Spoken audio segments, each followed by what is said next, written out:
The moment I walked into the dining room, I knew something was off. My wife, Sarah, was sitting at the table, her eyes fixed on my brother, Alex, who was trying to make small talk with our parents. I had always thought that our family dinners were a time for us to come together and catch up, but now I realized that they were just a facade. As I took my seat, I noticed that Sarah and Alex were sitting a bit too close to each other, their legs touching under the table. My jaw tightened as I tried to process what I was seeing. My family has always been close-knit, and we would often have dinner together at our parents' house. The house was always filled with the smell of my mother's cooking, and the sound of laughter and chatter. But tonight, the atmosphere was different. The smell of roasted chicken and mashed potatoes filled the air, but it was overpowered by the tension between Sarah and Alex. I tried to brush it off as mere paranoia, but as the dinner progressed, I noticed that they were exchanging flirtatious glances and whispered conversations. As we sat down to eat, my father asked Alex about his new job, and he launched into a long story about his accomplishments. Sarah was listening intently, her eyes locked on Alex's face, and I could see the admiration in her eyes. I felt a pang of jealousy, but I pushed it aside, thinking that I was just being overly sensitive. But as the night wore on, I started to notice more and more signs of their infidelity. They were sitting too close, laughing too loudly, and exchanging too many secretive glances. I tried to keep my cool, but my mind was racing. I couldn't believe that my own brother and wife could betray me like this. I felt like I was living in a nightmare, and I didn't know how to wake up. As the dinner came to a close, my mother asked us to stay for dessert, but I excused myself, saying that I needed to go to the bathroom. As I walked out of the dining room, I heard Sarah and Alex laughing and joking together, and I felt like I was going to explode. As I stood in the bathroom, trying to calm myself down, I heard the sound of whispering coming from outside. I slowly turned the handle and opened the door, and that's when I saw them. Sarah and Alex were standing in the hallway, their faces inches apart, and their lips almost touching. I felt like I had been punched in the gut, and I couldn't breathe. "What's going on here?" I demanded, trying to keep my voice steady.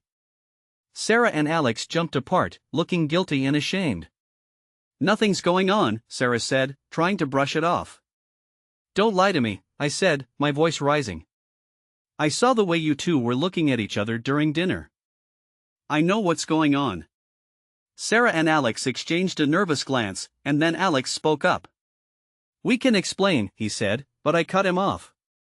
"No, you can't," I said, my anger boiling over. "You've been lying to me for who knows how long, and now you're going to try to explain it away?" "I don't think so." I turned and walked back into the dining room, leaving them standing in the hallway. I knew that I had to take action, but I didn't know what to do. I felt like I was trapped in a nightmare, and I didn't know how to wake up. As I sat back down at the table, I couldn't help but think about all the times that Sarah and Alex had lied to me. I thought about all the late nights that Alex had spent at our house, supposedly working on his laptop, but really having an affair with my wife. I thought about all the times that Sarah had gone out with her friends, but really meeting up with Alex. I felt like I was living in a fantasy world, and I didn't know what was real and what wasn't. And if you have ever felt this kind of betrayal, you already know what I was feeling in that moment. If stories like this hit close to home, subscribe to Karma Chronicles, because every week we tell the stories nobody else is brave enough to share. As the days went by, I became more and more withdrawn. I stopped going to work, stopped seeing my friends, and stopped taking care of myself. I just didn't care anymore. But as I sat in my dark apartment, feeling sorry for myself, I realized that I had to take action. I couldn't just sit around and do nothing. I had to make Sarah and Alex pay for what they had done to me. So, I started to formulate a plan. I would gather evidence of their affair, and then I would expose them to our entire family. It wasn't easy, but I managed to gather enough evidence to prove that Sarah and Alex had been having an affair. I had emails, text messages, and even a video of them together. I was ready to confront them, but I wanted to do it in a way that would hurt them the most. So, I decided to expose them at our next family dinner. I knew that it would be a dramatic and embarrassing moment for them, but I didn't care. I wanted them to feel the same pain and humiliation that I had felt. As the day of the family dinner approached, I could feel my anxiety building up. I was nervous about how everyone would react, but I knew that I had to do it. I couldn't just sit back and do nothing. So, I took a deep breath, gathered my evidence, and headed to my parents' house. As we sat down to eat, I could feel the tension in the air. Everyone was chatting and laughing, but I was silent. I was waiting for the perfect moment to strike. And then, it happened. My father asked Sarah to pass the mashed potatoes, and as she stood up, I saw my chance. "I think we need to talk about something," I said, my voice loud and clear. "What's going on?" my mother asked, looking at me with concern. "I think Sarah and Alex have something to tell us," I said, my eyes locked on them. Sarah and Alex exchanged a nervous glance, and then Alex spoke up. "What are you talking about?" he asked, trying to sound innocent. "Don't play dumb," I said, my anger rising. "I know all about your affair. I have proof." The room fell silent, and all eyes were on Sarah and Alex. They looked guilty and ashamed, and I could see the fear in their eyes. "How could you do this to me?" I demanded, my voice shaking with rage. "How could you betray me like this?" Sarah and Alex looked at each other, and then they looked down at the table. They didn't say a word. They just sat there, frozen in shame. The next morning, I received a call from my sister, Emily.